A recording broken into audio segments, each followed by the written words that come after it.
عزادار حسینی یہ چلن زندہ رہے، ہاذا خانے سجانے کی لگن زندہ رہے۔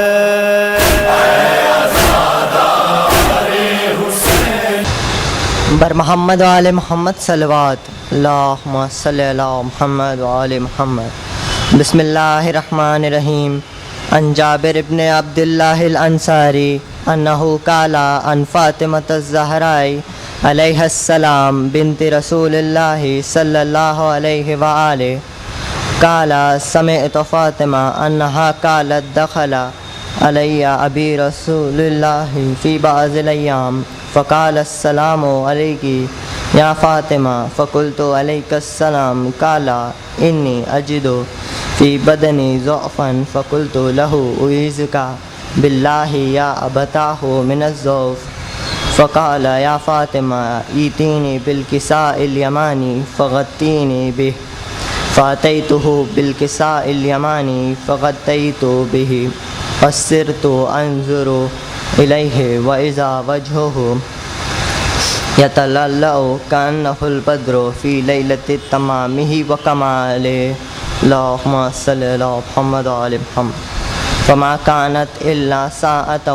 واذا بولدی الحسن قد اقبل وقال السلام علیک یا اماہ فقلت وعلیک السلام یا قرۃ عینی وثمرۃ فؤادی فقال یا اماہ انی اشم عندک رائحۃ طیبۃ کأنہا رائحۃ جدی رسول اللہ صلی اللہ علیہ وآلہ فقلت نعم ان جدک تحت الکساء فاقبل الحسن نحو الکساء وقال السلام علیک یا جداہ یا رسول اللہ اتأذن لی ان ادخل معک تحت الکساء فقال وعلیک السلام یا ولدی وصاحب حوضی قد اذنت لک فدخل معه تحت الکساء، اللہم صلی علی محمد وآل محمد۔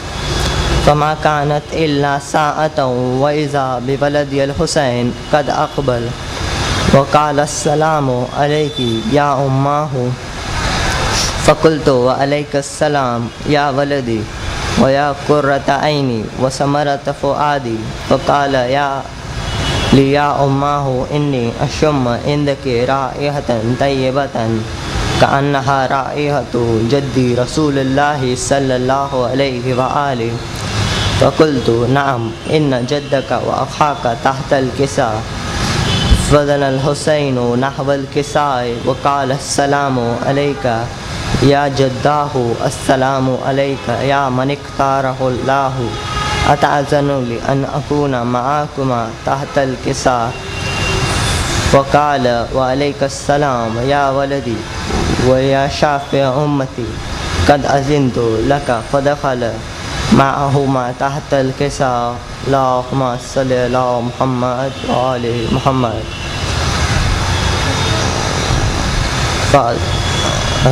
فاقبل عند ذلك ابو الحسن علی بن ابی طالب وقال السلام علیک یا بنت رسول اللہ فقلت وعلیک السلام یا ابو الحسن ویا امیر المؤمنین وقال یا فاطمہ انی اشم عندک رائحۃ طیبۃ کأنہا رائحۃ اخی وابن امی رسول اللہ صلی اللہ علیہ وآلہ فقلت نعم ہا ہوا ما ولدیک تحت الکساء فاقبل علی نحو الکساء وقال السلام علیک یا رسول اللہ اتأذن لی ان اکون معاکم تحت الکساء قال له وعلیک السلام یا اخی ووسیط وخلیفتی وصاحب لوائی قد اذنت لک فدخل العلی تحت الکساء، اللہم صلی علی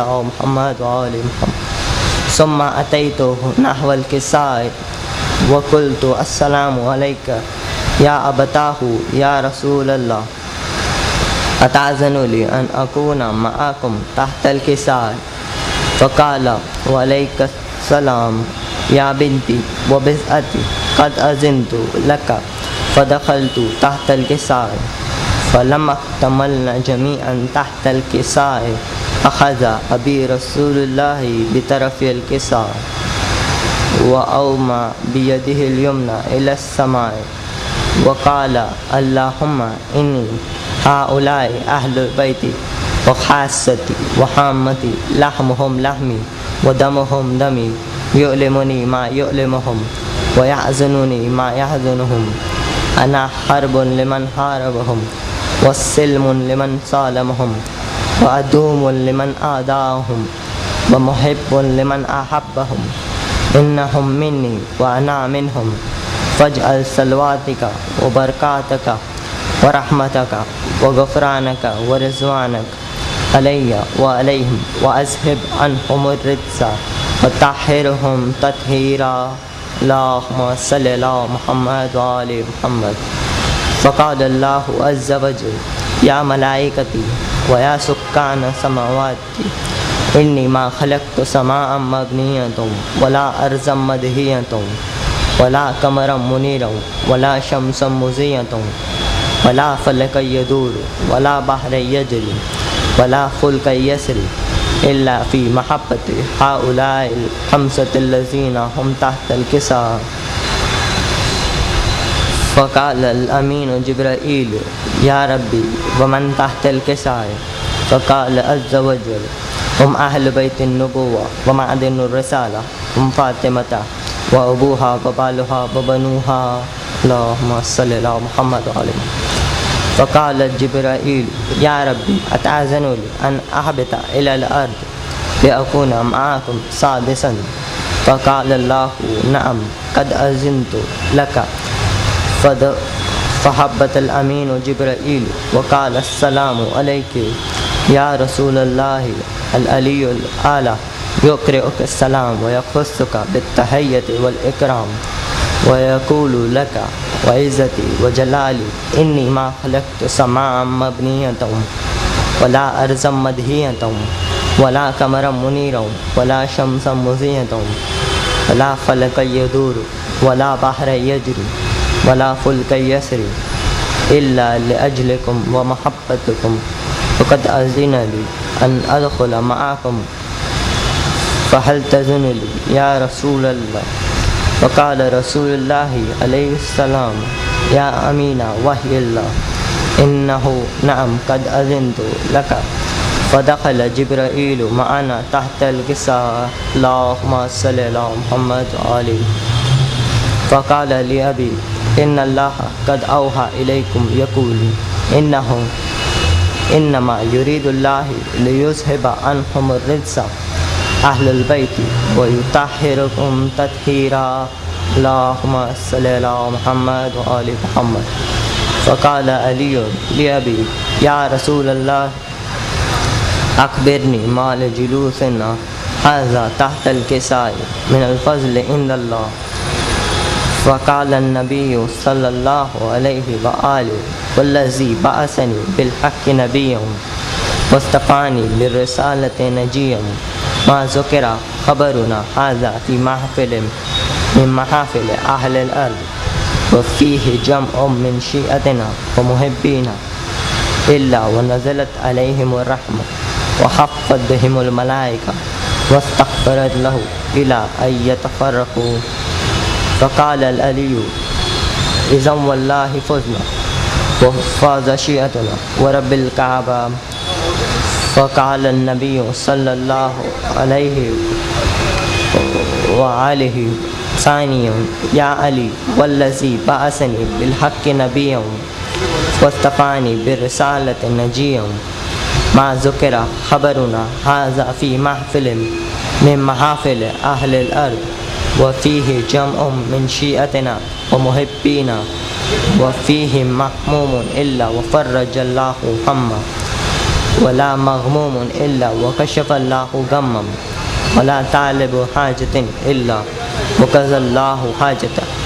فقال علي إذا والله فزنا وسعدنا وكذلك شيعتنا فازوا وسعدوا في الدنيا والآخرة ورب الكعبة اللهم صل على محمد وآل محمد.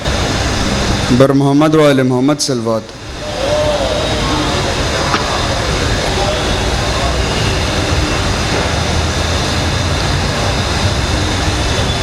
آل عمران کہاں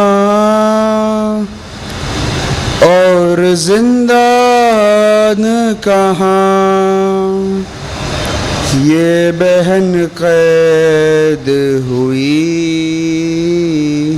کیوں نہ آیا غازی، جب ردا سر سے چھنی میں صدا دیتی رہی کیوں نہ آیا غازی، آ گئی شام علم لٹ گئے اہل حرم، ریت پر جلتی ہوئی ہو گیا ٹھنڈا علم، پرسہ دینے کے لیے تجھ سے ملنے کے لیے آ گئے بابا علی، کیوں نہ آیا غازی، دھوپ میں تو تھا شجر تجھ سے آباد تھا گھر، ہے برہانہ میرا سر کیا نہیں تجھ کو خبر، اے علمدار وفا اس بہن کو باخدا، تجھ سے دھارستی بڑی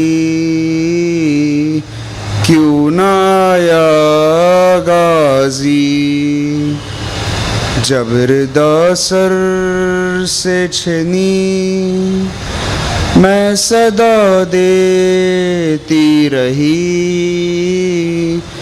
کیوں نہ آیا غازی، کیا سکینہ سے کہوں اے میرے دل کے سکون، ہائے پانی کے لیے بہہ گیا سب تیرا خون، اب کوئی آس نہیں تو میرے پاس نہیں، رسی شانوں میں بندھی کیوں نہ آیا غازی، جب ردا سر سے چھنی میں صدا دیتی رہی کیوں نہ آیا غازی، جب چلی شہر پہ چھری اے میرے شیر جری، ہاتھ ملتی تھی بہن کچھ قدم دور کھڑی، کٹ گیا شہر کا گلا، ہائے بھائی نے صدا مجھ کو ہر ضرب پہ دی تو نہ آیا غازی، جب ردا سر سے چھنی میں صدا دیتی رہی کیوں نہ آیا غازی، قید خانے میں قضا جب سکینہ کو ملی، دے کے کرتے کا کفن بچی دفنائی گئی، اس گھڑی نام میرا، اس گھڑی نام تیرا، صورت ناد علی بس میں دہراتی رہی، کیوں نہ آیا غازی، رویا ریحان قلم کر کے یہ بات رقم، خون میں ڈوب گیا میرے غازی کا علم، زخمی زینب کا جگر خوف شاہ کسر، آئے خیموں میں شکی، کیوں نہ آیا غازی، جب ردا سر سے چھنی میں صدا دیتی رہی، کیوں نہ آیا غازی۔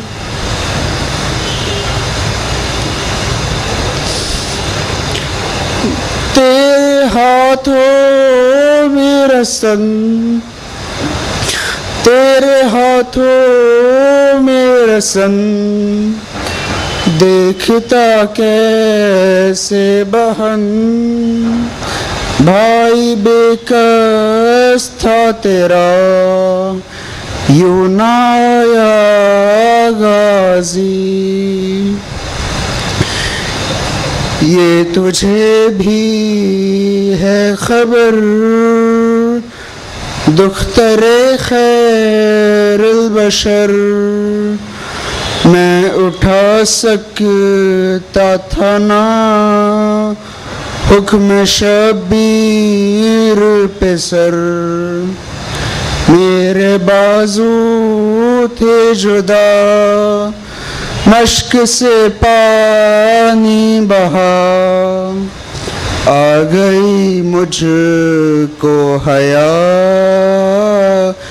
یوں نہ آیا غازی، سن کے میں تیری صدا، یہ تو ممکن ہی نہ تھا، میں نہ آتا کیسے، دختر شیر خدا، بیردا دیکھوں تجھے، کب تھا یہ منظور مجھے، حوصلہ مجھ میں نہ تھا، یوں نہ آیا غازی،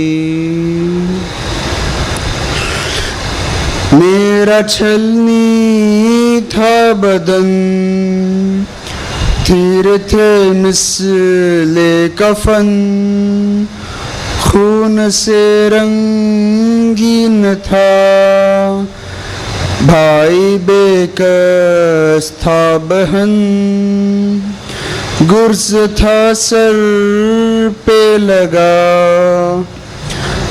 گشم تھا بھائی تیرا، تیرا شکوہ ہے بجا، یوں نہ آیا غازی،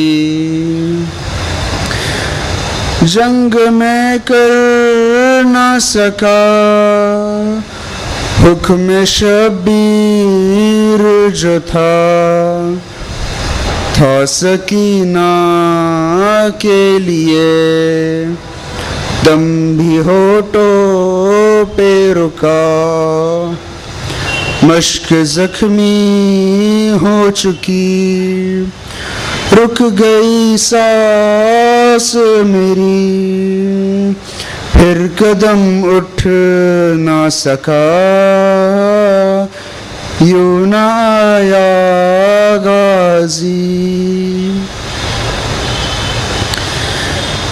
جب میں گھوڑے سے گرا، آئی اماں کی صدا، اے شہنشاہ وفا، آ میری گود میں آ، رب نے بھیجا تھا جنہیں، دیکھتا ہوں دیکھتا کیسے انہیں، خون تھا آنکھوں میں جو، یوں نہ آیا غازی۔ جب ہوا ٹھنڈا علم، اماں زہرا کی قسم، کس طرح تم سے کہوں، کیسے نکلا میرا دم، وہ تیری آہو فگا، جلتے خیموں کا دعا، شرم نے مار دیا، یوں نہ آیا غازی۔ تو نے جو ظلم سہے، کس طرح بھائی کہے، نو کے نیزے پہ بھی میں بند آنکھیں تھا کیے، شام تک سہ گیا، شام تک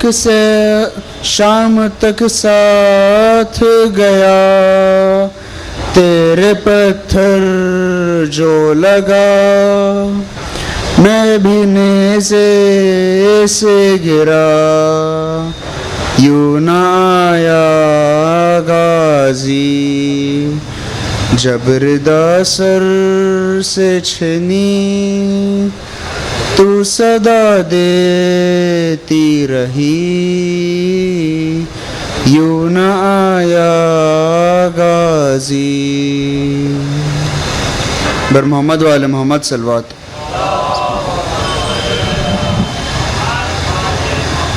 رحم اللہ من قرأ الفاتحہ۔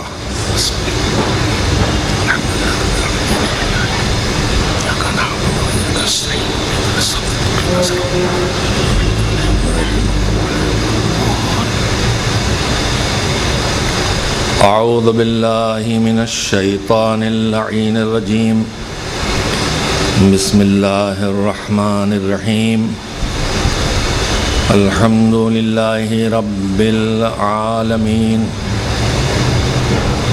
والعاقبۃ للمتقین والجنۃ للمؤمنین والنار للملحدین، والصلاة والسلام علی سید الانبیاء والمرسلین، سیدنا و نبینا و شفیعنا ابی القاسم محمد،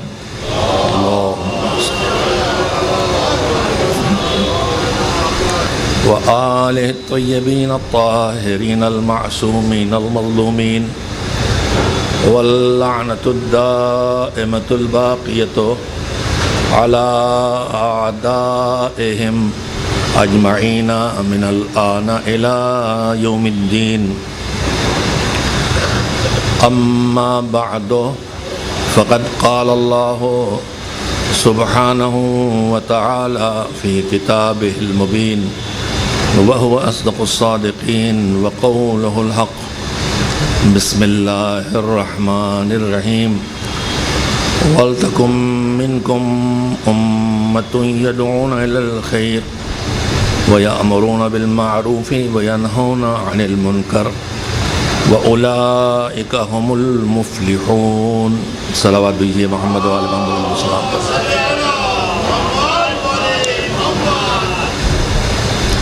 عزاداری حسین کا یہ اہتمام کیوں اور حسین کا مشن کیا ہے، اس عنوان پر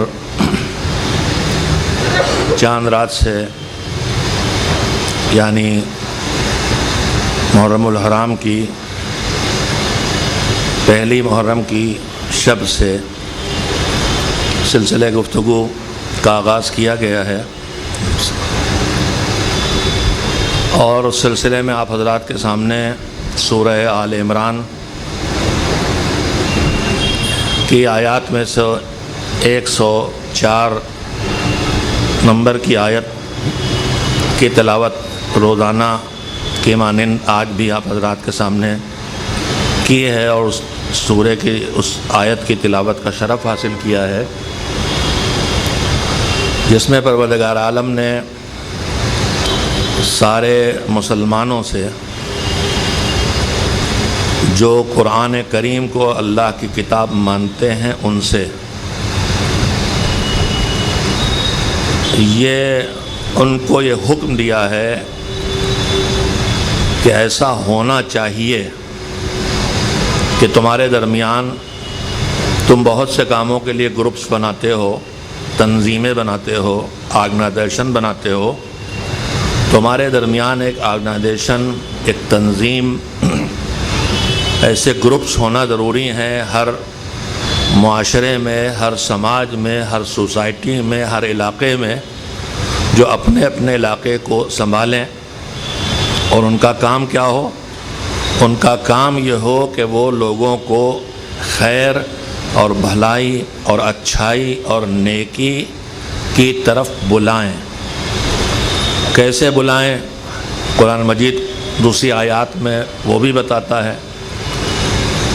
اور ان میں سے 2 طریقے خاص کر کے یہاں پر بتائیں اللہ نے کہ خیر کی طرف بلائیں اور لوگوں کو اچھے کاموں کو انجام دینے کے لیے کہیں، اور اس طرح کہیں کہ ان پر اثر ڈال سکیں. صرف زبان سے کہہ دینا کافی نہیں ہے، بلکہ ان کے اوپر اثر ڈالنا ہے کہ کس کو کیسے اس اچھے کام پہ لگایا جائے.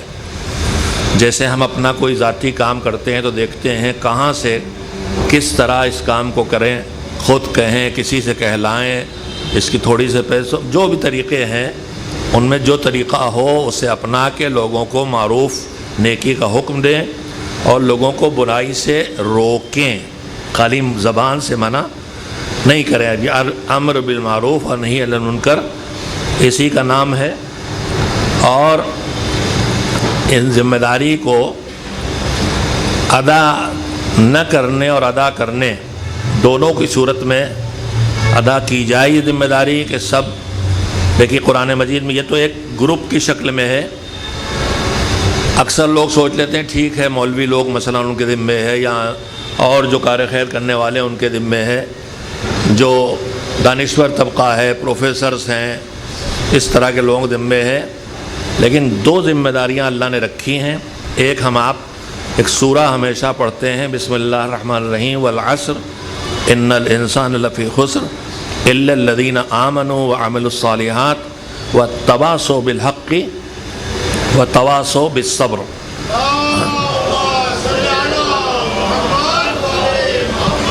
اللہ کہتا ہے کہ سارا زمانے کی قسم ہر انسان گھاٹے میں ہے سوائے ان لوگوں کے جو 4 کام کریں.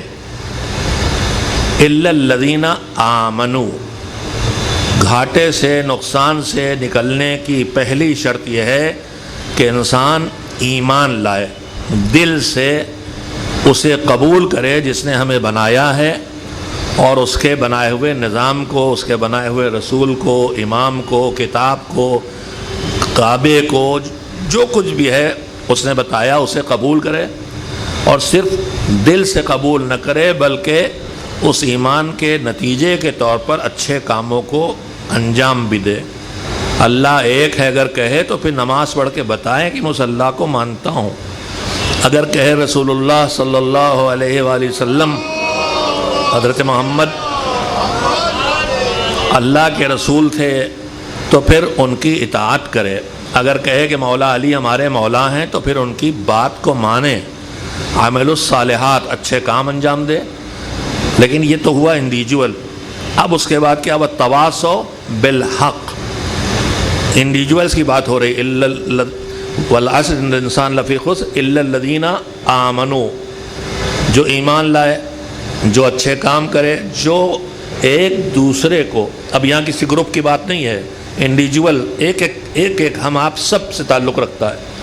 یہ تو نہیں ہو سکتا نا کہ کوئی گروپ ایمان لائے ہم سے ختم ہو گئی بات۔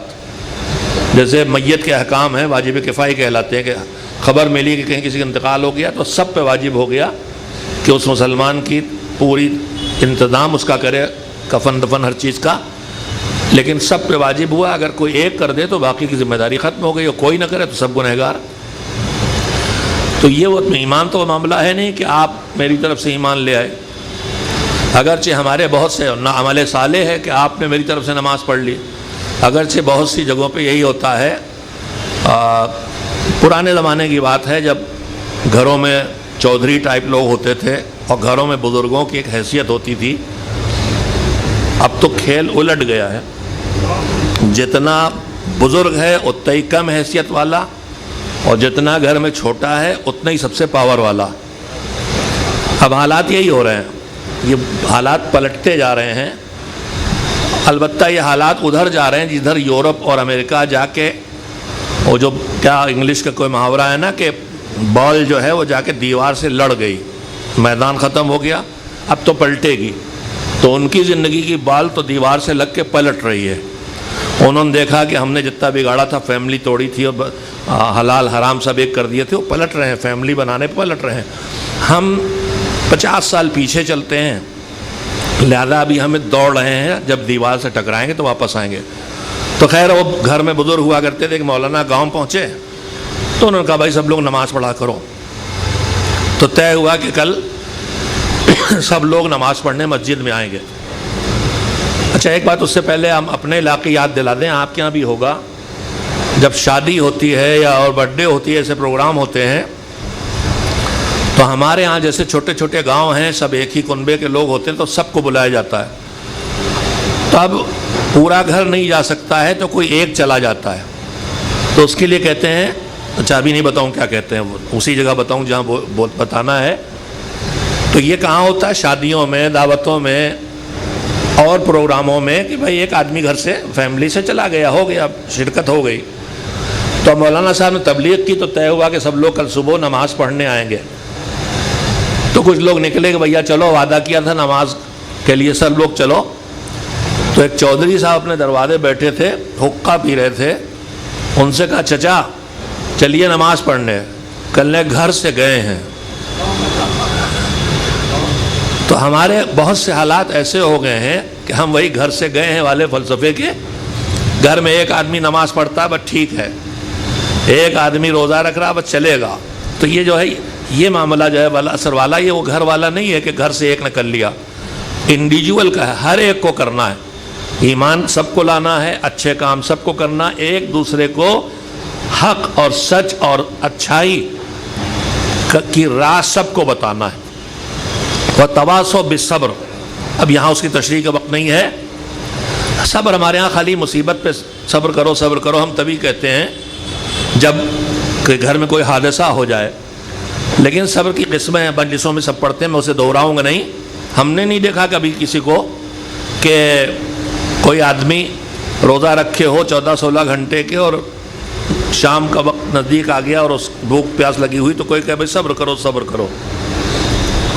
لیکن صبر کی 3 منزلیں ہیں، ایک ہے مصیبت پہ صبر، برداشت کرنا، اس سے مشکل کام ہے اللہ کی اطاعت پہ صبر، یعنی اللہ کی اطاعت کرنا پڑے اور ہمیں سختی اٹھانا پڑے اور ہم اللہ کی اطاعت پہ اس سختی کو اٹھا لیں اور اس سے مشکل کام ہے اللہ کی نافرمانی اور گناہ پہ صبر، یعنی اپنے کو اس گناہ سے روکنا، چاہے اپنی کتنی طاقت لگانا پڑے۔ سب سے بڑا صبر جو ہے وہ گناہوں کے چھوڑنے کا صبر ہے۔ تو ایک دوسرے کو صبر بھی سکھاتے رہیں، مطلب یہ نہیں کہ کوئی مر گیا تو گئے تعزیت دینے، مطلب یہ ہے کہ اگر کوئی گناہوں کی طرف جا رہا ہے تو اسے سمجھائیں، برداشت کرو برداشت کرو، تھوڑی دیر روزے میں رہ گیا مثلا، جا رہا پیسہ جانے دو، اور حرام کی طرف جو آدمی دوڑتا ہے اس میں بھی اسی قوت صبر کہے۔ تو یہ میں کہنا صرف یہ چاہتا تھا کہ یہ تو پورے معاشرے پہ واجب ہے، یہ پورے معاشرے پر، پوری سوسائٹی کی ہر فرد واجب، جیسے نماز، جیسے روزہ، جیسے حج، جیسے زکوٰۃ۔ نہ یہ مولویوں کی ڈیوٹی ہے، نہ انٹلیکچوئلس کی ڈیوٹی ہے، نہ پروفیسرز کی ڈیوٹی ہے، نہ پریسیڈنٹ جماعت کے پریسیڈنٹ کی ڈیوٹی ہے، سب کی، نہ گھر میں خالی ماں باپ کی ڈیوٹی ہے، سب کی ڈیوٹی ہے چاروں کام کرنا۔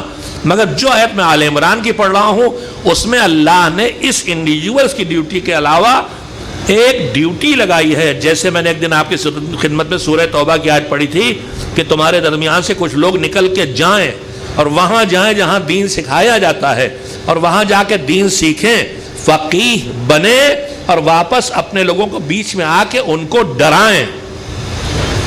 اب میں ایک بات کہوں آپ سے، اگر ہم نے حوضے میں کچھ برس بتائے اور وہاں سے واپس آئے، فقیہ نہیں بنے لیکن چھو کے آئے فقہ کو، تو اب مجھ سے مذہب کیا کہہ رہا؟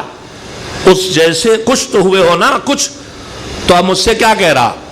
میں جنت بیچوں بانٹوں آپ کے بیچ میں؟ وَلَيُنذِرُوا قَوْمَهُمْ، آ کے اپنی قوم کو ڈرائیں۔ رسول اکرم حضرت محمد مصطفیٰ صلی اللہ علیہ وآلہ وسلم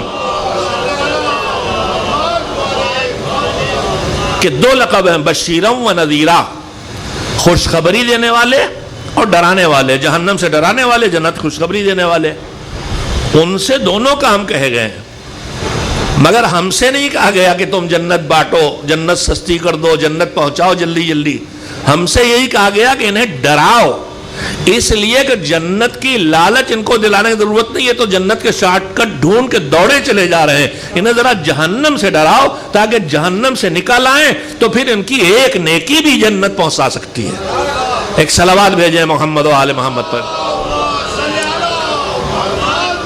یہیں پہ ایک جملہ اور جو پورا ایک موضوع ہے جس پر میں گزارش کرتا رہتا ہوں، مجلسیں پڑھتا رہتا ہوں، یہ بھی ہے کہ ہم جب سدھرتے ہیں، عام طور پر آدمی جوانی میں ہی نکال دیتا ہے، وہ بحث الگ، جب ہم ریٹائرمنٹ کے قریب آئے، موت نزدیک دکھائی جب سدھرنا شروع ہوئے، یا کسی نے جوانی میں سمجھا دیا، ماشاءاللہ میرے سامنے روز ایسے جوان آ رہے ہیں جو ابھی جوانی میں ہیں اور ان کی شکل و صورت انداز سب کہہ رہا ہے کہ دیندار ہیں، بلکہ ایک بات چپکے سے کہہ دوں، خالی داڑھی والے سنیں گے کہ مجھے ابھی تک کوئی جوان داڑھی مونڈے یہاں نہیں ملا۔ ایک صلوات بھیجے محمد والا۔ دین کی طرف ہماری واپسی ہو رہی ہے الحمدللہ، پوری نئی نسل دین کی طرف واپس آ رہی ہے، اور یہ واپسی صرف مسلمانوں میں نہیں ہو رہی ہے، پوری دنیا دھیرے دھیرے دین کی طرف واپس آ رہی ہے۔ ابھی دیکھیے ایک جھٹکے میں، تاریخ کے ایک جھٹکے میں کتنی بڑی دنیا اہل بیت کی طرف آ گئی۔ اس وقت ہر دنیا کا ہر گوشہ اس علی کے بیٹے کو جس نے تہران میں بیٹھ کے اسلام کی عظمت کو سب پہ ظاہر کر دیا ہے، اہل بیت کی طرف کس تیزی سے آ گئے ہیں۔ اب ہم خدا نہ کرے اس شرف کو جو کچھ لوگوں کے ذریعے نصیب ہوا ہے، پوری ملت کو، ہم وہاں انگلی کٹا کے شہیدوں میں شامل ہونے لگتے ہیں۔ کامیابی انہوں نے حاصل کی، ان کے یہاں کوئی غرور نہیں ہے۔ خدا نہ کرے ہمارے ممبروں سے ہم کو بہت ڈر ہے کہ اس کامیابی کو ممبروں سے اس طرح نہ بیان کیا جائے کہ جو اہل بیت کی طرف کھنچ کے آ رہے تھے ہم انہیں چڑھا کے پھر واپس کر دیں، اس لیے کہ زمانے سے برسوں سے ممبروں پہ ہماری یہی کام ہو رہا، بجائے اس کے ذکر محمد و آل محمد علیہ السلام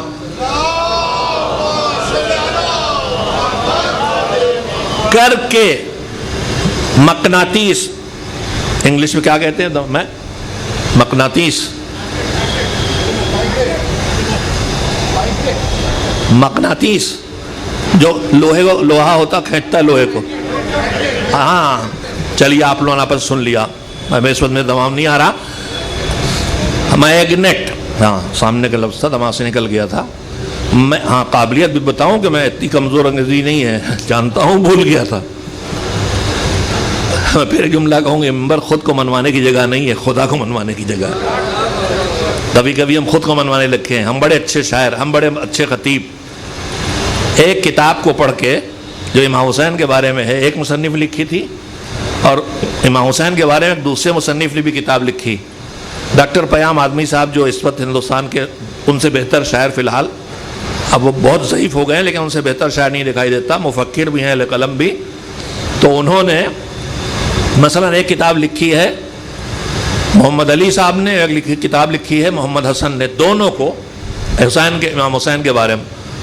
تو انہوں نے تبصرہ کیا کہ محمد علی صاحب کی کتاب پڑھ کے بار بار زبان سے نکلتا واہ محمد علی صاحب، واہ محمد علی صاحب، واہ، لکھی امام حسین پہ لیکن تعریف ان کی ہو رہی ہے. اور ایک وہ لکھا ہے محمد حسن، ان کی کتاب پڑھ کہتے ہیں واہ امام حسین، واہ امام حسین، واہ امام حسین.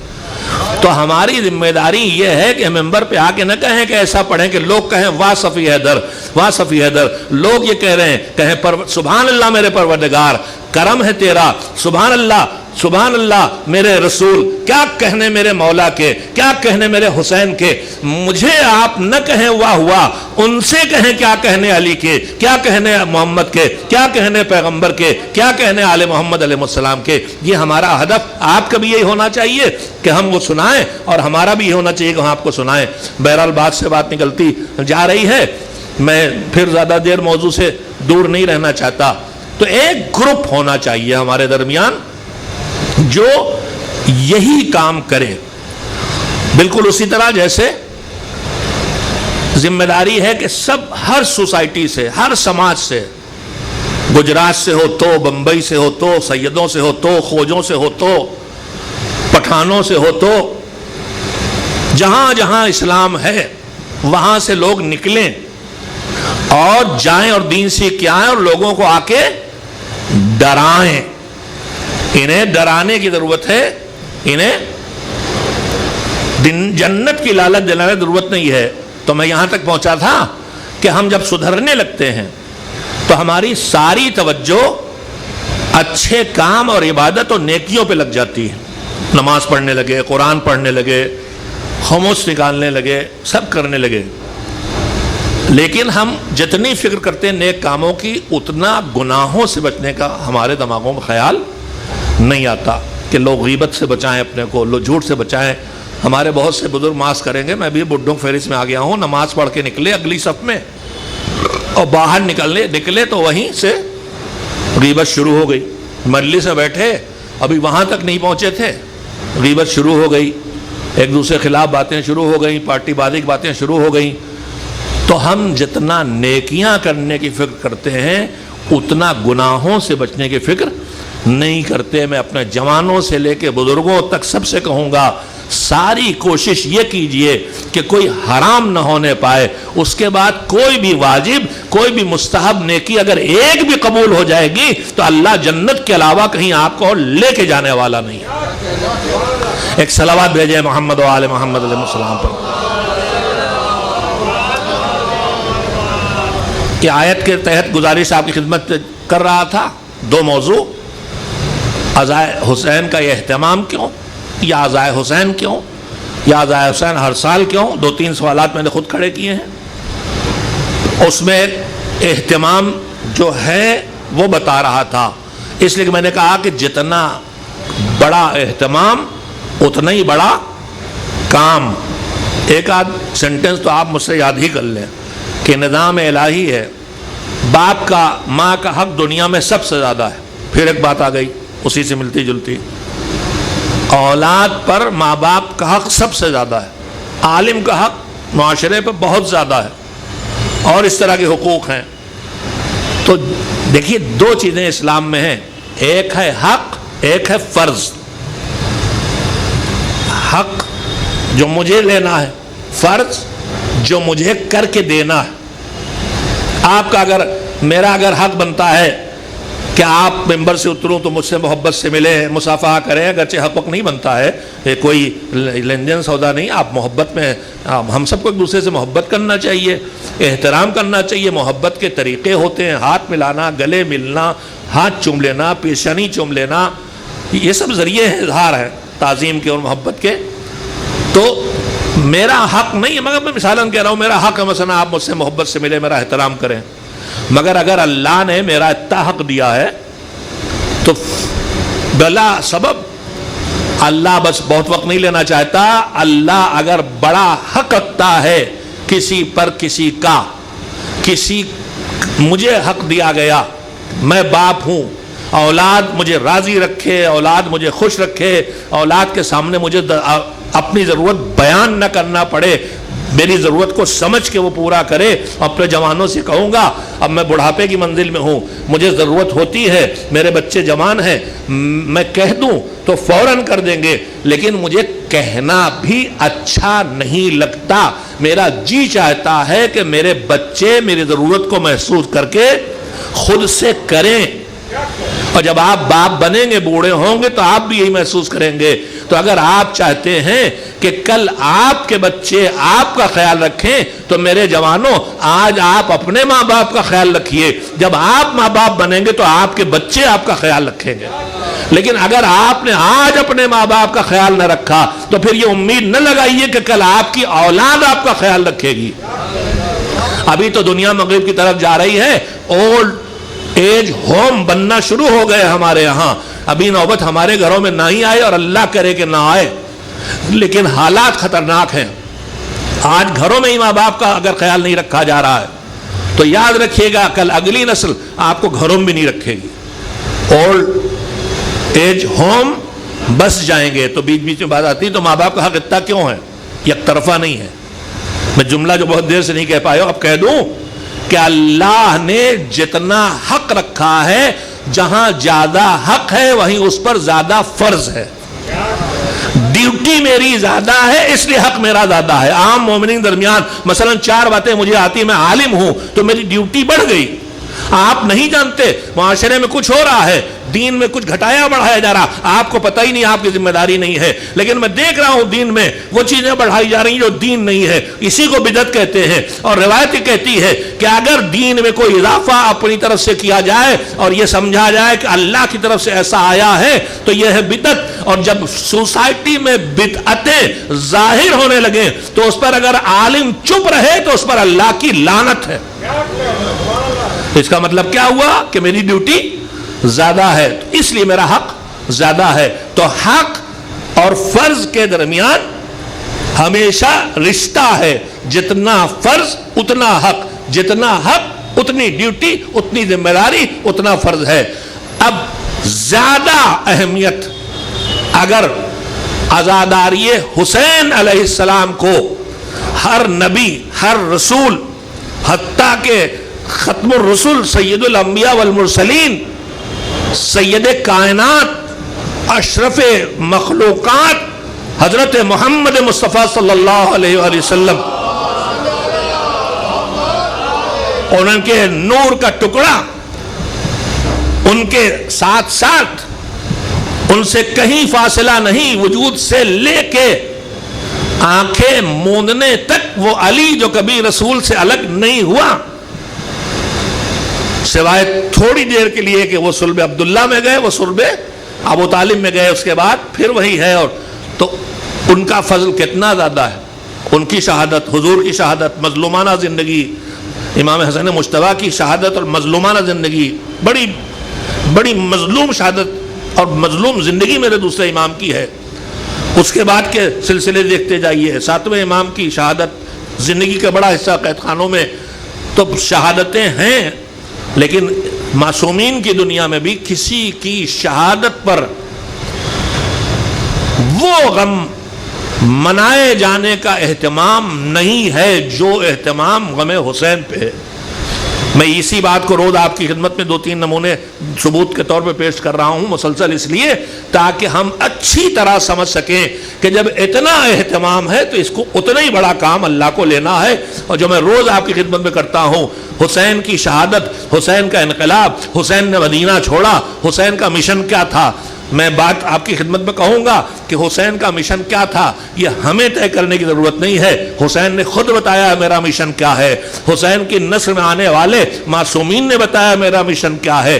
مجھے ان سے سمجھنا ہے، مجھے ان سے پوچھنا ہے، مجھے ان کی سیرت سے سیکھنا ہے کہ حسین کا مشن کیا ہے، اور میں نے انشاءاللہ آپ کے سامنے لاؤں گا جتنا لا سکوں گا، جتنی میری اوقات اور حیثیت اور بساط ہے، کہ امام کا مشن کیا تھا، یا ان کے ارشادات سے، یا ان کی سیرت سے، یا ان کی نسل میں آنے والے معصومین کی زبان سے، یا قرآن کریم کی زبان سے، یا پیغمبر خدا کی زبان سے حسین کا مشن کیا تھا، وہ آپ کی خدمت میں لاتا رہوں گا۔ لیکن مجموعاً ایک جملے میں روز مجھے کہنا چاہیے کہ حسین کا مشن تھا سب کچھ دے دینا پڑے تو دے دو مگر دین کو بچاؤ۔ یہی ان کا مشن ہے، دین بچانے نکلے تھے اور یہی ان کا پیغام ہے۔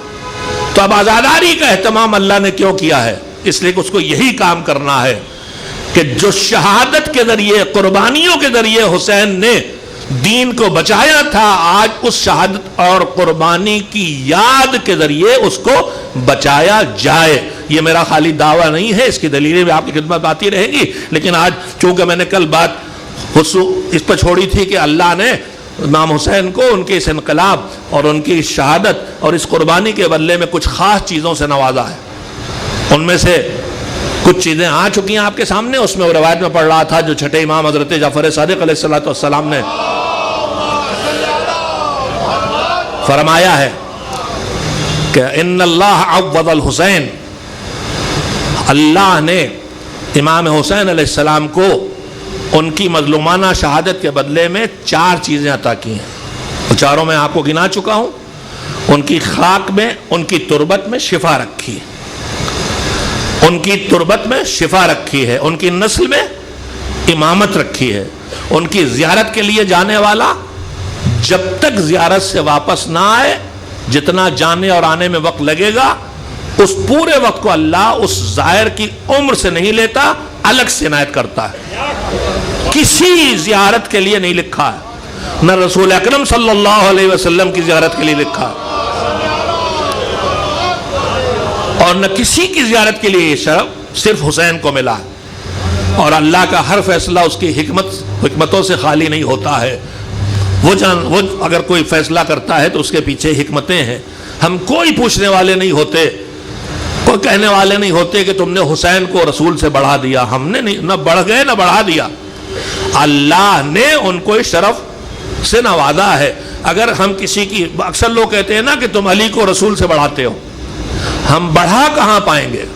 جو علی میں دکھائی دے رہا ہے وہ وہی ہے جو پیغمبر کے نور میں ہے، تو ہم بڑھا سکتے ہی نہیں۔ ہم بڑھائیں گے تب، برابر تب لائیں گے جب ہم انہیں نبی کہیں۔ ہمارے ہاں کوئی حضرت علی کی نبوت کا قائل نہیں، ہمارے ہاں یہ روایت بھی نہیں ہے، جو ہے کہیں کہیں روایت کہ اگر رسول اللہ صلی اللہ علیہ وآلہ وسلم پر نبوت ختم نہ ہوتی تو ایک بزرگ کا نام روایت میں ہے کہ وہ نبی ہوتے۔ ہمارے ہاں تو اس کے مقابلے میں روایت ہے، جب جنگ تبوک میں پیغمبر خدا گئے مقابلے میں اور مدینے کے حالات اچھے نہیں تھے، علی کے علاوہ کوئی مدینے کو نہیں سنبھال سکتا تھا، بالکل اسی طرح شاید کہ جیسے جب سورہ برات کی آیتیں آئی ہیں تو جانے والے گئے تھے، مگر اللہ نے کہا تم جاؤ یا تمہارا جیسا کوئی جائے، تو ویسے ہی شاید مدینے کے حالات تھے کہ یا رسول اللہ سنبھالے یا رسول اللہ جیسا کوئی سنبھالے۔ تو علی کو جنگ تبوک میں لے کے نہیں گئے تھے، لوگوں نے کچھ تانا زنی کی، فوراً موقع کی تاک میں رہتے ہیں کہ دیکھا بہت، گویا ہم اپنی زبان میں کہہ رہے بہت سے چڑھایا تھا، اٹھا کے پھینک دیا نا، تو تانا زنی کا جواب دینے کے لیے مولا نے خود کو جواب نہیں دیا، اور رسول اللہ سے کہا کہ آپ مجھے اپنے ساتھ جنگ میں نہیں لے جا رہے۔ تو مولا سے خطاب کرتے ہوئے حضور نے کیا کہا؟ یا علی انت منی بمنزلت ہارون من موسیٰ الا انہ لا نبی بعدی، اے میرے علی تم میرے لیے ویسے ہی ہو جیسے ہارون موسیٰ کے لیے تھے۔ ہارون موسیٰ کے لیے کون سے تھے؟ جناب موسیٰ نے دعائیں کی تھیں، ان دعاؤں میں بہت سی دعائیں تھیں، احلل بکم لسانی یفقہوا قولی، اسی میں تھا میرے پروردگار میرے بھائی ہارون کو میری وسیع بنا دے تاکہ میری قوت بازو بن جائے۔ علی کے لیے پیغمبر فرما رہے ہیں تم ویسے ہو جیسے ہارون موسیٰ کے لیے تھے، یعنی تم صرف کائنات کے مشکل کشا نہیں ہو، تم تو میری مشکلوں کو بھی حل کرنے کے لیے اللہ نے تم کو مجھے عطا کیا ہے، تم ایسے ہی ہو جیسے ہارون موسیٰ کے لیے تھے۔ الا انہ لا نبی بعدی، یہ بس اتنی سی بات ہے کہ اب میرے بعد کوئی نبی نہیں ہے، تو ہمارے یہاں تو مولا علی کو نبی ماننے کا سوال ہی نہیں پیدا ہوتا۔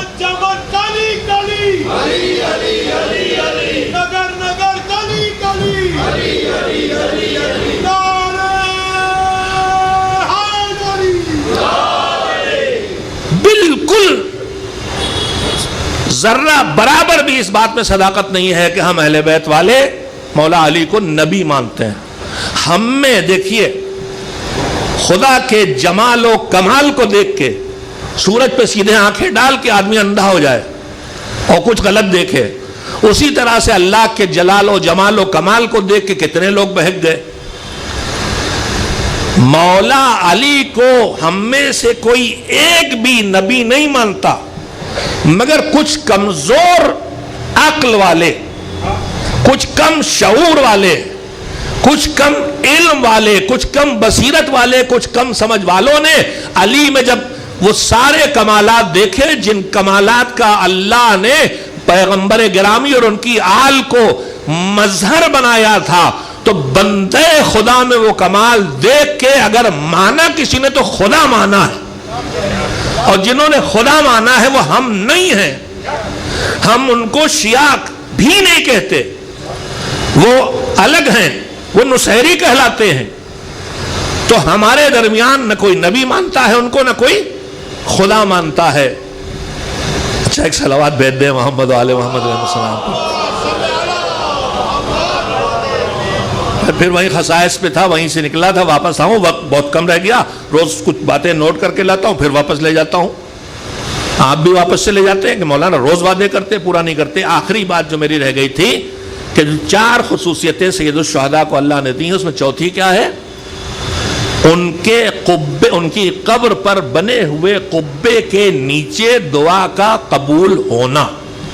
میں نے ایک سوال کھڑا کیا تھا کہ پروردگار کیا دعا قبول ہونے کے لیے وہیں جانا ضروری، کہ اور کہیں کہ دعا قبول نہیں ہوتی، اور کسی امام کے ہاں اور رسول کے ہاں، کسی اصحاب پیغمبر کے ہاں کہیں دعا قبول نہیں ہوتی؟ کیا ہمارے مسلف قبول نہیں ہوتی؟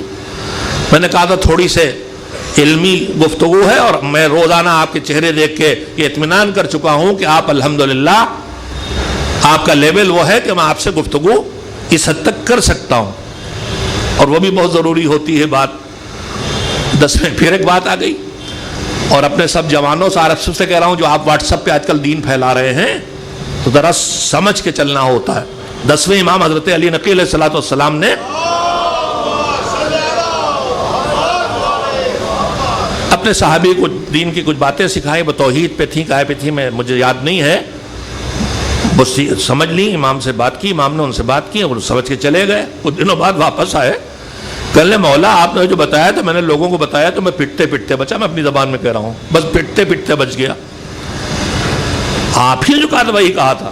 تو مولانا نے کہا سنو، میں نے جو تم سے کہا تھا وہ تمہارے عقل اور انٹیلیکٹ لیول کو دیکھ کے تم سے کہا تھا، تمہارا انٹیلیکٹ لیول جو تھا تم نے ان سے جا کے کہہ دیا جو اس لیول کے ہے ہی نہیں جس لیول کے تم ہو، تو اس لیے وہاں مار تو کھانا ہی کھانا ہے۔ اسی لیے ائمہ نے فرمایا کلم الناس علی قدر عقولہم، لوگوں سے بات کرو تو ان کی عقل کو دیکھ کے بس اتنی بات کرو، انسان میں قوت برداشت نہیں ہوتی۔ آپ مجلسی ہیں، آپ جملہ سمجھ لیں گے، رسول اکرم نے فرمایا تھا جو سلمان کے پاس ہے اگر وہ ابو ذر کو مل جائے تو ابو ذر سلمان کو قتل کر ڈالیں گے۔ کیوں؟ حسد میں نہیں، سمجھیں گے تو بگڑ گیا ہے، تو کافر ہو گیا ہے، تو ملحد ہو گیا ہے، یہ تو خدا مان رہا ہے۔ تو جو ان کے پاس، تو ہماری گفتگو کی ضرورت ہے، ہم سب اچھی، ہمیں ذمہ داری ہے سچ پہنچائیں، مگر سچ پہنچانے کی بھی ذمہ داری جن تک پہنچا رہے ہیں ان کی قوت برداشت دیکھ کے پہنچائیں۔ اب میری بھی ذمہ داری ہے کہ میں قوت برداشت دیکھ کے ہی آپ سے بات کروں، لیکن اب چھیڑ ہی دی ہے تو اپنی قوت برداشت اور انٹیلیکٹ لیول اور ہر خوبی بڑھانا ہے تو نزول رحمت پروردگار کی دعا کیجئے اس کشتی پر جس کشتی پہ آپ سوار ہیں، جس کا نام ہے محمد و آل محمد پر صلوات۔ دیکھیے دو چیزیں ہیں ہمارے یہاں، میں نے اس دن چھوٹا سا جملہ کہا تھا پھر روک دیا تھا، ہم اکثر کہتے ہیں کہ صاحب ہمارے مقدر میں یہی لکھا تھا۔ مقدر میں یہی لکھا کا مطلب کیا ہوتا ہے؟ یعنی مقدر ہمارے دماغ میں یہ چیز ہے، ہمارے دماغ میں کہ اللہ نے ہمارے لیے لکھ دیا ہے کہ اس کو تو غربت میں مرنا ہے، اس کو تو ایکسیڈنٹ میں مرنا، ہم یہی سمجھتے ہیں نا مقدر میں لکھا تھا۔ عزیزو یہ مطلب نہیں اس کا، پھر کیا ہے؟ مذہب میں دو چیزیں ہیں، ایک ہے قضا اور ایک ہے قدر۔ ہم کہتے ہیں قضا آئی تھی، مقدر میں لکھا تھا۔ قضا آئی تھی کہ مطلب یہی سمجھتے ہیں کہ گویا ہم اپنے اختیار میں نہیں تھے، مجبور تھے، قضا آئی تھی، مر گئے۔ تو قضا آئی تھی، مقدر میں لکھا ہے۔ ان دونوں جملوں میں یہ بو آتی ہے کہ نہ ہم قضا کو ٹھیک سے سمجھ سکے ہیں، نہ قدر اور مقدر اور تقدیر کو۔ تقدیر میں لکھا تھا کا مطلب وہ نہیں ہے جو آپ سمجھ رہے ہیں۔ شاید اب تک میں نے جتنی باتیں آپ سے کہی ہیں ان میں میرے لیے بھی اس کا پیش کرنا دشوار ہے اور میرے لیے اس کا سمجھنا بھی دشوار تھا، اور مجھے بہت دن لگے اس مسئلے کو حل کرنے میں۔ اور میں پھر جوانوں کے لیے نام لوں کہ شہید مطہری علیہ الرحمہ کو جب میں نے پڑھا تو میرے اس سوال کا جواب مجھے ملا، اور ان کی بہترین کتاب ہے عدل الہی، جسے آپ ضرور پڑھیں۔ جو سوالات ہوتے ہیں کہ رحمان پروردگار ہے تو یا کیوں سیلاب آتے ہیں اور کیوں سونامی آتے ہیں اور کیوں بمباری ہو کے لوگ مر جاتے ہیں، ان کی خطا کیا ہے، ان سب چیزوں کا وہاں جواب ہے۔ عدل الہی کتاب کا نام ہے اور ہر زبان میں ترجمہ ہو چکا ہے۔ تو اب دو چیزیں ہیں، اللہ سورہ انا انزلنا میں کیا ہے؟ بسم اللہ الرحمن الرحیم، انا انزلناہ فی لیلۃ القدر وما ادراک ما لیلۃ القدر لیلۃ القدر خیر من الف شہر تنزل الملائکۃ والروح فیہا بِإِذْنِ رَبِّهِم مِّن كُلِّ امر۔ اللہ کی بارگاہ سے سارے امر، ایک سال کا سارا بنا ہوا نظام ادھر سے ادھر آتا ہے۔ اب ادھر سے آتا ہے تو ادھر کوئی ہونا ہی چاہیے، جس کے پاس آئے گا وہ کوئی بھی ہو کہلائے گا صاحب الامر، صاحب الامر وہ کہلائے گا۔ اور اگر یہاں کوئی ہے ہی نہیں ایسا تو آتا کس کے پاس؟ میرے پاس پوری دنیا میں جتنے ہیں بڑے سے بڑے عالم پوچھ لیے جا کے کسی بھی فرقے کے، بھیا شب قدر میں آپ کے پاس اللہ سے کچھ آیا؟ نہیں آیا نا، اور اللہ کہتا ہر سال آتا ہے، تو کوئی تو ہو جس کے اوپر امر آتا ہے اور وہی صاحب الامر ہے۔ سورہ نزلنا پہ اعتماد ہے تو صاحب الامر تو ماننا ہی پڑے گا۔ تو اللہ نے سارے معاملات بالکل پورا ڈیزائن اتنا پرفیکٹ ہے۔ ابھی میں کہیں پڑھ رہا مجھے یاد نہیں سکا کہ جو دن چھوٹا ہو کے بڑا ہونا شروع ہوتا ہے اور بڑا ہو کے چھوٹا ہونا شروع ہوتا ہے، اس میں شاید لکھا ہے کہ ہر روز 22 سیکنڈ بڑھتا ہے، تو روز 22 سیکنڈ بڑھتا ہے، گھٹتا ہے روز 22 سیکنڈ گھٹتا ہے، اور کبھی کیلکولیشن میں کچھ سیکنڈ کا بھی فاصلہ ہو جائے تو سورج پتہ نہیں زمین میں کتنا ٹکرا جائے اور زمین کتنی مثلا تباہ ہو جائے، مگر سب سسٹم بالکل باریکی سے چل رہا۔ ذرہ برابر بھی اگر ذرا سے چینج ہو جائے تو زمین و آسمان ایک ہو جائے۔ بس ایک کائنات کا مالک ہے کہ جب وہ قیامت سے پہلے سورج کہاں سے نکلے گا؟ پورب سے نکلتا ہے، پچھم میں ڈوبتا ہے۔ سورج نہ نکلتا ہے نہ ڈوبتا ہے، ہم گھوم رہے ہیں، ہم یوں گھوم رہے ہیں اس کی طرف، ویسے اس کی طرف، اللہ کرے میں صحیح کہہ رہا ہوں جو میں سمجھاؤں، تو ہم گھوم رہے ہیں تو سورج یوں ہمیں زمین پہ آتا جا رہا، ہم سورج کی گرد گھوم رہے ہیں، ہمیں گرد نہیں گھوم رہا، تو نہ پورب سے نکلتا ہے نہ پچھم سے، لیکن یہ سب پہچان کی باتیں ہیں۔ اب قیامت کی علامتوں میں ہے کہ جو سورج ہمیشہ پورب سے نکلتا ہے وہ پچھم سے نکلے گا۔ سیدھی سیدھی بات یہ ہے کہ زمین کی حرکت یوں ہونے کے بجائے یوں ہو جائے گی، الٹ جائے گی، اور الٹے گی تو تباہی آنا ہے۔ تو قیامت خود بخود قیامت کی علامت نہیں ہے، تباہی کا فطری نظام ہے۔ تو سورج پچھم سے نکلے گا، مگر اللہ جب اپنے کسی بندے کا شرف حاصل کرنا چاہے تو اپنے بنائے نظام کو کیسے بدلتا ہے کہ ڈوبا ہوا سورج ایک بندے کے لیے پلٹ کے آ جاتا ہے. زمین بھی اپنی جگہ رہتی ہے, کائنات بھی اپنی جگہ رہتی ہے. قیامت آئے گی بعد میں, اس سے پہلے یہ قیامت تو دیکھ لو ان کے لیے. ایک صلوات بھیجیں محمد و آل محمد علیہ السلام.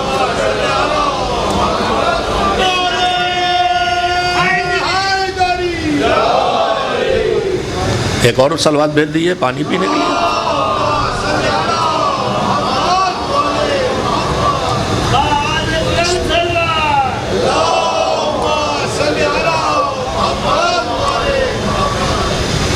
نظام اس کے ہاتھ میں ہے نا, وہ فطرت کو جہاں چاہے بدل لے. ہمارے آپ کے بس کی بات نہیں ہے. ہماری سائنس, پھر اپنے بچوں جوانوں کے لیے کہہ رہا ہوں, سائنس کچھ بناتی نہیں ہے, جو بنا ہوا ہے اسے ڈھونڈتی ہے. کچھ دیکھیے دو چیزیں, ایک لفظ ہے خلقت, ایک ہے لفظ صنعت. خلقت نام ہے نہیں سے ہاں کرنے کا, اور صنعت نام ہے ایک ہاں سے دوسری ہاں کو بدلنے کا. یہ کائے سے بنا ہے؟ لوہے سے. تو اس کا بنانے والا کون ہے؟ صنع. ہم اس کو بھی کہتے ہیں صنع ازل. وہ خالق بھی ہے, وہ صانع بھی ہے.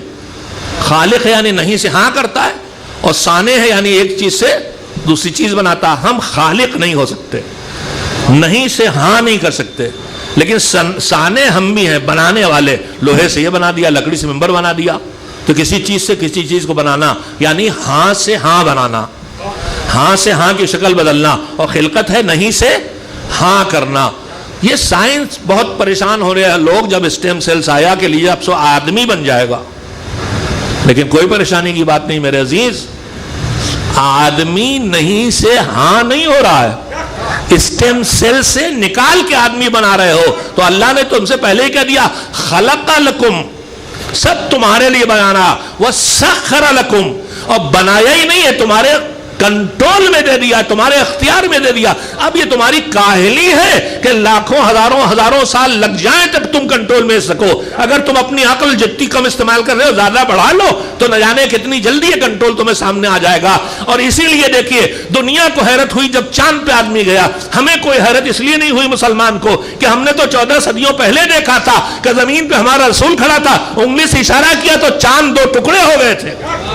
ہم نے تو پہلی دیکھا سورج پلٹا تھا, ہم نے تو پہلی دیکھا ستارہ زمین پہ آیا. تو یہ کوئی خدائی کام نہیں ہو رہا ہے, یہ اللہ نے کائنات کا سسٹم ہمارے اختیار میں دیا ہے, اس میں ہم اپنی کارروائی کر کے جو دکھا رہے ہیں اس میں دکھا رہے ہیں. ایک صلوات مل جو کے بھیجیں محمد و آل محمد علیہ السلام. تو میں پھر واپس آؤں, ایک ہے قضا اور ایک ہے قدر. مجھے آج بھی لگتا ہے کہ بات چھیڑ کے ہی پوری نہیں کر پاؤں گا, تھوڑا وقت مجھے 15-20 منٹ چاہیے. لیکن میں اچھا ایک وہ چالاکی تو نہیں میری, لیکن یہ ضرور ہے کہ آدمی جو سوچ ساچ کے لکھ لکھا کے لایا, میں کم سے کم ہوائی تقریر کرنے قائل نہیں ہوں. میرے ہی پرچے ہیں, دیکھیے نہ جانے کتنا باریک اور کیا کیا سب لکھا ہوا ہے. اس لیے کہ میں جانتا ہوں, میں خود ستائی نہیں کر رہا, میں آج کے ممبر پر آنے والوں کو, اپنے بچوں جوانوں کو اور اپنی بیٹیوں کو, اور بیٹیوں کو زیادہ جو ابھی نئی ممبر پہ آئی ہیں اور کہیں سے گزرتے ہوئے کسی مجلس کی آواز سنائی دے جاتی مجھے, تو 2-3 منٹ میں مجھے سننے کو مل جاتا ہے یہ تو غلط بیانی ہو رہی, یہ تو غلط بیانی ہو رہی, یہ واقعہ تو ایسے نہیں, یہ واقعہ ہے ہی نہیں. تو میری بیٹیاں خاص کر کے توجہ دیں خدا کے لیے.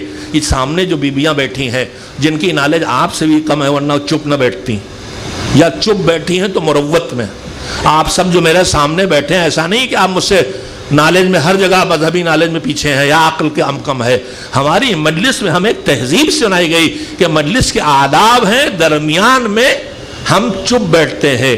لیکن یہ بھی مجلس کے آداب ہونا چاہیے کہ اگر آپ کو کچھ غلط لگا تو ہو سکتا ہے آپ غلط سمجھے ہو, یا ہو سکتا ہے میں نے غلط پڑھا ہو, تو مجلس کے بعد آپ کو مجھ سے بہت ہی مہذب لہجے میں, مجھ سے نہیں ہر خطیب اور ذاکر اور ذاکرہ سے مہذب لہجے میں پوچھنا چاہیے, آپ نے یہ پڑھا میری سمجھ نہیں آیا, اب یا ہم آپ سے غلطی ہوئی ہے تو آپ صحیح ہو جائیں گے, یا اس سے غلطی ہو گئی ہے تو اپنی اصلاح کر لے گا.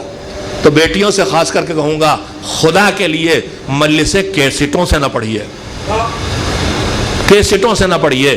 اور سامنے بیٹھی ہوئی بیبیوں کو خوش کرنے کے لیے, وہ خوش کرنے کی فکر کم ہوتی ہے, زیادہ فکر ہوتی رلانے کی. خدا کے لیے یہ رلانے کے لیے مصائب کی داستانیں نہ بنائیے.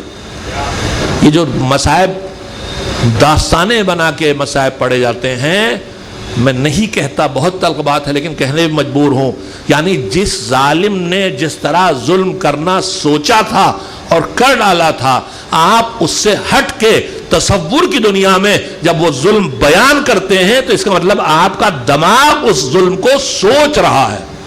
شاید میں کہہ نہیں پایا. تو ظلم جو ہوا ہے بس اتنا بیان کیجئے، وہ بہت ہے، وہ رلانے کے لیے کافی ہے، اس میں الگ سے کوئی اضافہ کرنے کی ضرورت نہیں ہے. میں پھر واپس آؤں اپنے بچوں اور جوانوں سے ضروری باتیں کہتا ہوا. اللہ نے پورا نظام بنایا ہے اور اس کے علم میں ہے، جو ہے اس کے علم میں ہے. اب جو ہم کہتے ہیں ہمارے مقدر میں لکھا تھا، قضا آئی تھی، تو میں آپ سے ایک بات مثال کے طور پہ پہلے کہوں گا کہ خدا نہ کرے ہمارے عزیزوں میں کوئی بیمار ہو گیا، کینسر ہو گیا اس کو، روز اس طرح تجربے ہوتے ہیں. ہم نے ٹاٹا میں ہاسپٹل میں علاج کرایا اور کہیں دکھایا اچھے ہاسپٹل میں، اور آخر میں ڈاکٹر صاحب نے کہا کہ بھیا اب یہ 3 مہینے زندہ رہیں گے، انہیں گھر لے جاؤ، ان کی خدمت کرو، ان کو آرام پہنچاؤ، خوش رکھو. ٹھیک 3 مہینے پہ اس مریض کا انتقال ہو گیا. میں آپ سے پوچھنا چاہتا ہوں، جو ڈاکٹر نے کہا تھا وہی ہوا، مگر کیا وہ ڈاکٹر کے کہنے سے مرا یا وہ مرنے والا تھا؟ ڈاکٹر نے اپنے تجربے اور نالج کے ذریعے بتا دیا کہ 3 مہینے مر جائے گا. نہیں، سارا معاملہ یہی ہے. ڈاکٹر کے کہنے سے تو نہیں مرا، ڈاکٹر کو اس کا علم تھا. تو اللہ جو کہتا ہے ان کی قضا میں لکھا ہے، ان کے مقدر میں لکھا ہے، ہم جو کہتے ہیں اس کا یہ مطلب نہیں ہے کہ اللہ نے لکھا ہے اس لیے ہم مر گئے، اللہ نے کہا ہے اس لیے ہم مر گئے. نہیں، ہم مرنے والے ہیں، وہ جانتا تھا، اس نے بتایا ہے مرنے کا ہمارے لیے، یہ اس کے کہنے سے ہم نہیں مرے. آپ سمجھیں، آپ تقدیر میں لکھنے سے نہیں مرے ہیں. ہم مرنے والے تھے، ہمیں پتا نہیں تھا، لیکن وہ جانتا تھا ان کا ایکسیڈنٹ ہوگا، یہ بیماری مریں گے، یہ کاروبار کریں گے، ان کا کاروبار بیٹھ جائے گا، ان کا بچہ مر جائے گا. قضا تھی، مقدر میں لکھا تھا. نہیں. اب چلیے آج ہی انشاءاللہ بات پوری کر لوں گا، اگر واضح نہ ہو مجھ سے بعد میں پھر ملیے گا، کل پھر اور وضاحت کر دوں گا. لیکن ایک بات کہنا چاہتا ہوں جو اس وقت کی آخری بات ہوگی کہ ایک فیصلہ، ایک ہے قضا، ایک ہے قدر. قضا اور قدر میں فرق کیا ہے؟ قضا ہے چینج ایبل، قدر چینج ایبل نہیں ہے. پھر آپ الجھیں گے کہ جب میرے ہاتھ میں نہیں ہے تو پھر تو مجبور ہو گئے ہم. نہ، سنیے، قضا ہے چینج ایبل، قدر چینج ایبل نہیں ہے. بہت واقعات آپ نے سنانے گنجائش نہیں ہے. اللہ جانتا ہے کہ سفر پہ نکلے گا، اللہ نے قانون بنایا ہے کہ صدقہ دے کے نکلو گے تو ایکسیڈنٹ میں بچ جاؤ گے، صدقہ دے کے نہیں نکلو گے تو ایکسیڈنٹ میں مر جاؤ گے. اب یہ ہے قضا کہ نکلو گے صدقہ دے کے بچو گے، نہیں صدقہ دے کے نکلو گے تو مرو گے. یہ ہے قضا. اگر میں صدقہ دے کے نکلوں گا تو بچوں گا، اگر میں نہیں دے کے نکلوں گا تو مروں گا. اب میں اگر بچا تو کیوں بچا؟ صدقہ دیا. اگر مر گیا تو کیوں مرا؟ صدقہ نہیں دیا. تو میرے بچنے، میرے مرنے میں اللہ کا کوئی دخل ہے کہ اس کے علم کی وجہ سے مرا؟ اس نے طے کیا تھا، میرا عمل ہے نا، میری وجہ ہے. میں نے صدقہ دیا تو بچ گیا، میں نے نہیں دیا تو مر گیا. یہ ہے قضا. یعنی قضا بدلی جا سکتی ہے، مرے گا، لیکن اگر صدقہ دے گا تو نہیں مرے گا. شرط لگی ہوتی اس میں. جناب عیسیٰ ایک گٹھری لے کے ایک لکڑہارا جا رہا جنگل میں لکڑیاں توڑنے کے لیے. پہلے یہاں آپ لوگ یہ جو اندھیری ماشاءاللہ یہ عمارت ہے، یہ لوگ یہاں کے جاگیردار تھے تو ان کے ارد گرد سے جنگل ہی رہے ہوں گے. اور کئی پردادا کے زمانے میں جنگل سے ہی لکڑیاں توڑ کے چولہا جلایا جاتا تھا. ہم تو ہمارے گھر میں تو ہمارے زمانے ہی میں ہمارے درختوں سے کاٹ کے شاخیں گھر میں چولہا جلایا جاتا تھا. تو لکڑہارا جا رہا تھا جنگل میں سوکھی لکڑیاں چننے. جناب عیسیٰ نے کہا یہ آج مر جائے گا. شام کو دیکھا حضرت بڑی سی لکڑی کا گٹھڑ لیے ہوئے چلے آ رہے. تو ان کا آپ نے کہا مر جائے گا؟ تو کہا ہاں بالکل مر جاتا. کہا پھر کیا ہوا؟ اس کو بلایا گیا. اب اس نے جو بتایا، جہاں تک میری یادداشت بہت پہلے بچپن میں دینیات میں قصہ پڑھا تھا، تنظیم کی دینیات میں ہے. اس نے پہلے جناب عیسیٰ نے کہا کہ شکور سر سے لکڑی گٹھر اتارے. گٹھر اتارا تو لکڑیوں میں سانپ بندھا ہوا تھا, سر پہ سانپ تھا اور اس نے ڈسا نہیں. میں نے کہا تھا مر جائے گی, سانپ اس کو ڈسنے والا تھا لیکن اس نے کھانا کھلا دیا شاید کسی کو. مجھے تھوڑا سا اس میں ویک ہے, یہی ہے مولانا صاحب. ارے بتا دیا آپ انسپیکٹر, آپ کو سب دینیات یاد ہے. کھانا کھلا دیا نا, اس نے ایک غریب کو کھانا کھلا دیا یعنی صدقہ, تو اس لیے بچ گیا. تو بتایا تھا مر جائے گا, اپنے نالے سے بتایا تھا, ان کے کہنے سے مرنے والا نہیں تھا. بچا بھی تو ان کے نہ کہنے سے نہیں, صدقہ دے کے گیا تو بچ گیا. تو قضا اس کا نام ہے. اسی لیے دعا کے لیے لفظ ہے الدعاء یرد القضا, دعا قضا کو ٹال دیتی ہے. اب یہاں آپ قضا کا مطلب موت بھی لے لیں تو صحیح ہے. الدعاء یرد القضا, اللہ کا جو فیصلہ قضا ہے دعا اسے بن دیتی ہے, یا دعا موت کو بھی ٹال دیتی ہے. صدقہ موت کو ٹالتا ہے, دعا موت کو ٹالتی ہے. دعا ایکسیڈنٹ سے بچاتی ہے, صدقہ ایکسیڈنٹ سے بچاتا ہے. یہ صدقہ اور دعا وہ دو محافظ ہیں, جیسے دو گارڈ کسی کی حفاظت کے لیے جائے جاتے ہیں. ایک طرف صدقہ ہمارا محافظ ہے, ایک طرف دعا ہماری محافظ ہے. اب اس کے بعد بھی حادثات کا شکار ہو تو ان محافظوں کی کمی نہیں ہے, ہم نے ان سے ڈیوٹی کرائی نہیں ہے, تو نتیجہ ہم بھگت رہے ہیں. ایک صلوات بھیجے محمد و آل محمد.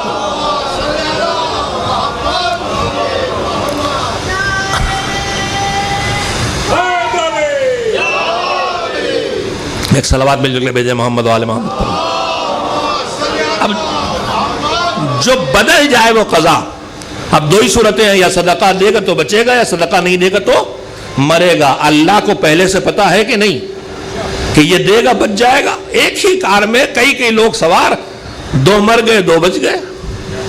اب اسباب مختلف ہیں, ہو سکتا ہے ان میں جو مر گئے وہ ماں باپ کے آنکھ رہے ہوں, ہو سکتا ہے مر گئے ان کی عمریں چھوٹی ہو گئی ہوں, رشتہ داروں سے بدسلوکی کی وجہ سے, قطع رحم کی وجہ, جو بچ گئے وہ صدقہ دیا ہو, ماں باپ کی خدمت کی ہو, لوگوں خدمت کرتے ہو. نہ جانے کتنی وجہ ہیں جو انسان کی زندگی کو لمبا کرتی ہیں یا چھوٹا کرتی ہیں. تو یہاں جو مر گئے وہ بھی اللہ جانتا تھا, جو بچ گئے وہ بھی اللہ جانتا تھا. اب جو آخر میں ہوگا وہ ہے قدر. قضا ہے جو بدلے گی, اور قدر ہے جو نہیں بدلا. قضا بدل کے جو بنی وہ ہے قدر, جو قضا بدل کے بنی وہ ہے قدر, یا نہیں بدلی تو بھی ہے قدر. تو نہ قضا میں اللہ کی طرف سے کوئی زبردستی ہے, نہ قدر میں اللہ کی طرف سے کوئی زبردستی ہے. وہ بھی ہمارے عمل کا نتیجہ ہے, یہ بھی ہمارے عمل کا نتیجہ ہے. ایک صلوات بھیجے محمد و آل محمد علیہ السلام پر. جو کربلا میں ہوا وہ قضا بھی ہے وہ قدر بھی ہے. یزید بیعت کا مطالبہ کرے گا, حسین بیعت نہیں کریں گے, اللہ کو معلوم ہے, اور اللہ نے اپنا علم ان تک منتقل کیا ہے, اس لیے ان کو بھی معلوم. جانتے ہوئے موت کے منہ میں جانا اور ہے, اور انجانے میں موت کے منہ میں جانا اور ہے. جتنی جنگیں اسلام میں مخلصانہ طور پہ لڑی گئی ہیں, احد سے لے کے تبوک تک, صفین و نہروان اور جمل تک, جتنا مجاہد فوج میں حق کی فوج میں ہے وہ لڑنے آیا, مگر ان میں سے کسی کو یہ نہیں معلوم ہے کہ میں اس میں مارا جاؤں گا. بچ بھی سکتا ہوں, مارا بھی جا سکتا ہوں, پوری طاقت لے کے آئے کہ ہم شہادت کے لیے تیار ہیں, لیکن یا بچ گئے یا شہید ہوئے. مگر کربلا میں جو لشکر تھا, کربلا میں جو لشکر تھا, اس کی قدر کیسے نہ پہچانے کہ اس میں سے ہر ایک جانتا ہے کہ کل مارے جائیں گے. اور اس کے بعد بھی جب حسین نے اپنا آخری اعلان بھی کر دیا کہ یہ میرے دشمن ہیں, میری جان کے پیاسے ہیں, واپس چلے جاؤ, کوئی نہ گیا. آوازیں آئیں تو اس طرح کی کہ ہم آپ کو چھوڑ کے جائیں گے تو آپ کی والدہ ماجدہ کو جواب کیا دیں گے, آپ کے جد کے سامنے کیسے جائیں گے, ہم آپ کے بعد جی کے کیا کریں گے. حضرت عباس سے جملہ یہی کہ ہم آپ کے بعد جی کے کیا کریں گے, جیتے ہیں تو آپ کے لیے جیتے ہیں. آپ جناب زہیر بن القین نے کہا جو ابھی آئے ہیں لشکر حسین میں, انہوں نے کہا کہ ہمیں مارا جائے, کاٹا جائے, جلایا جائے, اڑا دیا جائے, اور 70 بار ہمارے ساتھ ایسا کیا جائے, ہم آپ کو چھوڑ کے جانے والے نہیں. یہ سب کے سب وہ ہیں جو موت کا علم اور یقین رکھتے ہوئے بھی حسین کو چھوڑ کے نہیں گئے. تو یہ اکیلی جنگ دکھائی دے رہی ہے جس میں مجاہد یہ جان رہا ہے کہ ہم میں کوئی زندہ نہیں بچے گا، لیکن اس کے باوجود یہ ڈٹے ہوئے ہیں، تو پھر ان کے غم کا اہتمام بھی کچھ خصوصی ہوگا۔ آج 4 محرم گزر گئی، 5 محرم کی شب آ گئی۔ ہمارے بزرگوں نے ظاہر ہے کہ شہداء کی تعداد زیادہ ہے، اور ان میں سے جن شہداء کے بارے میں تھوڑے بہت معلومات ہیں وہ بھی زیادہ ہیں۔ ایسے میں آپ سے بتا دوں، جو شہداء کربلا 72 18 بنی ہاشم ہے، باقی انصار ہیں، ان میں سے بڑی تعداد یہ ہے جن کے نام بھی ٹھیک سے معلوم نہیں۔ یہ ظلم سے گزری ہوئی تاریخ ہے۔ اکثر لوگ کہتے ہیں اتنا سے کام ہمارے علماء نہیں کرتے، یہ ظلم سے گزری تاریخ ہے جہاں اچھے لوگوں کو چھپایا گیا ہے، بروں کو سامنے لایا گیا ہے، جو آ گیا وہ بھی الہی انتظام ہے۔ بڑی تعداد شہداء کی وہ ہے کربلا کے مجاہدین کے جن کے صحیح نام بھی طے کر پانا مشکل ہے، لیکن کچھ ان میں سے بالکل یقینی کردار ہے اپنے ناموں کے ساتھ، وہ انصار میں بھی اور وہ اہل بیت میں بھی، بنی ہاشم کے شہداء میں بھی۔ اور ہم کہتے ہیں بنی ہاشم، مگر آپ کربلا میں جا کے جب دیکھیے گا ان مجاہدوں کو تو بنی ہاشم میں تو بہت کچھ ہے، یہ صرف اور صرف ابو طالب کا خون ہے۔ کربلا میں جو بنی ہاشم کہلاتے ہیں 18 بنی ہاشم، وہ سب کے سب ابو طالب کا خون ہے۔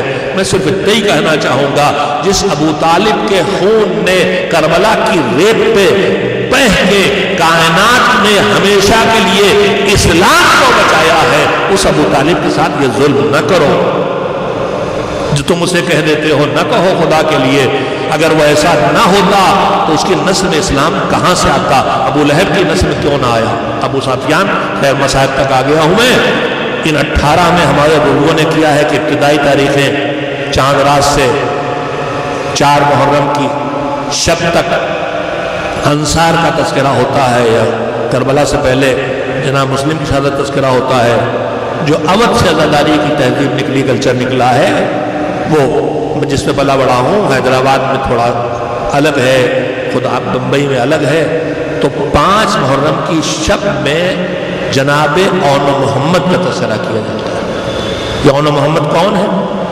یہ جناب زینب کے فرزند ہیں، جناب زینب کے فرزند ہیں، جناب عبداللہ ابن جعفر کے بیٹے ہیں۔ بعض روایتیں کہتی ہیں کہ جناب اون جناب زینب کے بطن سے تھے اور جناب محمد کی مدر گرامی دوسری تھی، لیکن جناب زینب نے اپنے ان دونوں بچوں کو، ایک ان کے بطن سے تھے ایک ان کے بطن سے نہیں تھے، ایسے پالا تھا کہ کوئی کربلا کے شہداء میں اکیلا اون یا اکیلا محمد نہیں کہتا۔ ہماری زبان پہ آتا ہے تو اون محمد آتا ہے، ہماری زبان پہ آتا ہے تو اون محمد آتا ہے۔ یہ دونوں جنگ کے لیے تیار ہیں، اور وہاں قرآن کہتا ہے کہ اللہ کی مغفرت کے لیے دوڑو، پہلے جاؤ۔ لہذا کربلا میں اس کا مقابلہ نہیں تھا کہ ہم کتنی دیر اور جی لیں، کربلا میں سب کا مقابلہ تھا ہمیں پہلے جانے کی اجازت مل جائے۔ صبح سے جب سے شہداء کی لاشیں انصار کی آ رہی تھیں، بنی ہاشم کی ہر فرد سید الشہداء سے کہتی ہے، کوئی ماموں مجھے جانے دیجئے، چچا مجھے جانے دیجئے، بھیا مجھے جانے دیجئے، اور حسین روک رہے ہیں۔ عرض کروں گا آگے کہ حسین کیوں روک رہے تھے؟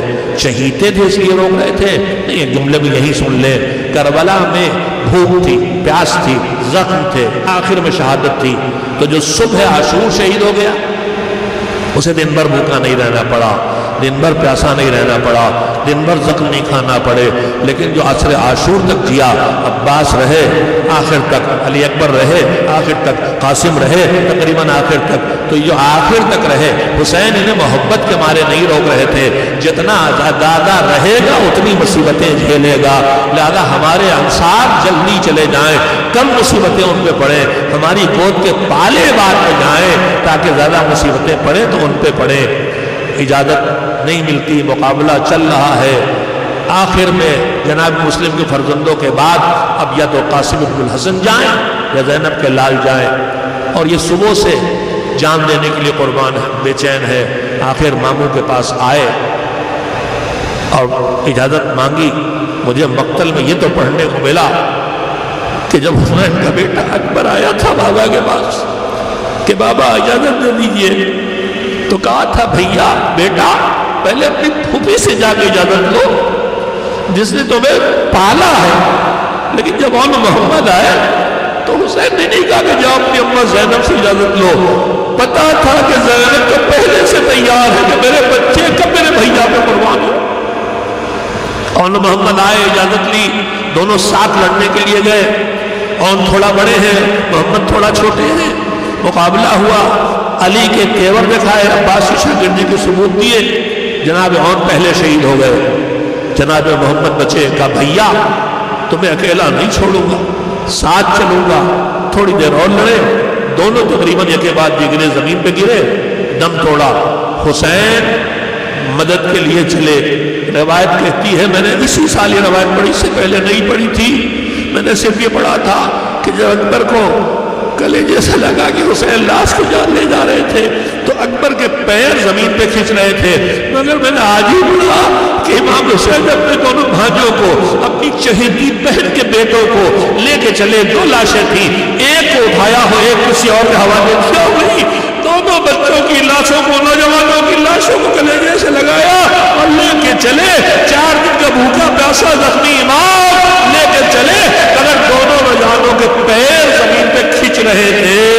محبت میں لے کے آئے. حسین کے دل پہ کیا گزر رہی ہوگی، میں بہن کو منہ کیسے دکھاؤں گا، بہن کا سامنا کیسے کروں گا. مگر روایت کہتی ہے کہ جب کوئی جنازہ آتا تھا، کوئی شہید آتا تھا بنی ہاشم کے، تو اس کی ماں سے پہلے، اس کی بہن سے پہلے، سب سے پہلے زینب آ جاتی تھی استقبال کے لیے لاش کی. مگر جو محمد کی لاشیں آئی تو سب بیویاں نکل پڑی پرسا دینے کے لیے، لیکن زینب میں بیٹھی ہوئی ہے. بعض علماء نے کہا 2 وجہ ہو سکتی ہے.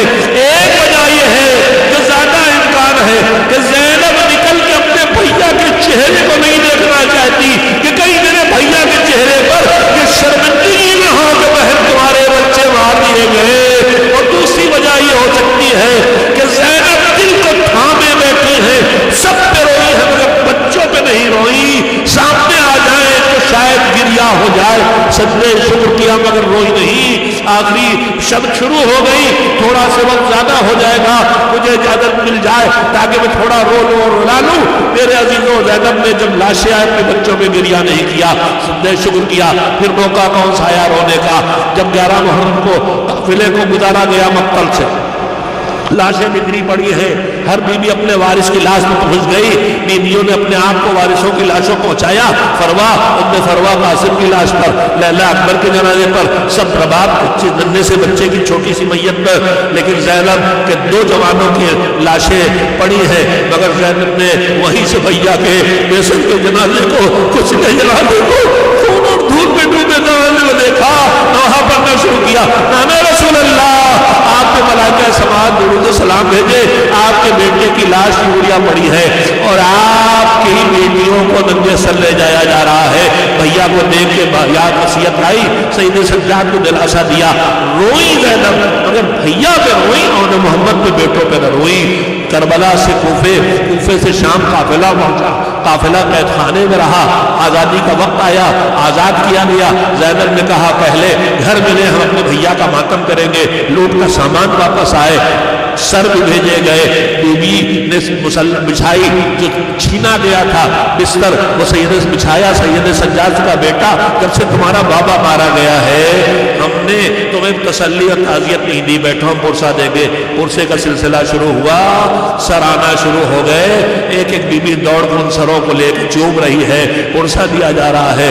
مگر وہیں 2 جوانوں کے سر رکھے ہوئے ہیں، چاند جیسے کملائے ہوئے چہرے، ان پہ کوئی بیوی نہیں روتی. سید سجاد کو پرسا دیتے ہوئے زینب نے بھیا کے سر لے کے گریا شروع کر دیا. شام کی عورتیں تھیں، انہوں نے کہا لگتا ہے ان نوجوانوں کی جو چاند جیسی صورت کے والد ہیں ان کی ماں زندہ نہیں ہے، آؤ ہم ماتم کریں. زینب نے کہا نہیں، ان کی ماں بالکل یہ ہے، مگر یہ دکھیاری ماں اپنے بھیا کا ماتم کرے گی. زینب مدینے پہنچی، نانا کی طور پہ آئی، بھیا مارا گیا. اماں کی طور پہ آئی، بھیا مارا گیا. بھیا کی طور پہ آئی، بھیا مارا گیا. کہیں نہ کہا میرے 2 گود کے پالے مارے گئے، میرے لخت جگر مارے گئے. زینب ماتم کرتی رہی. ایک وقت آیا عبداللہ بن جعفر نے کہا بی بی اب تو گھر چلو. زینب تیار ہوئی، آئی، گھر میں داخل ہوئی، شہن خانہ میں داخل ہوئی. سامنے محمد کا ادھر دکھائی دیا، پردہ ہٹا کے اندر داخل ہوئی. 2 بستر لگے تھے، بس پہلی اور آخری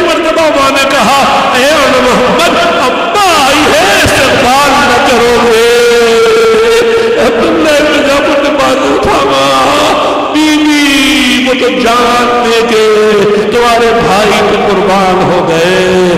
واہ حسینہ واہ زینبہ واہ محمدہ ماتم حسین.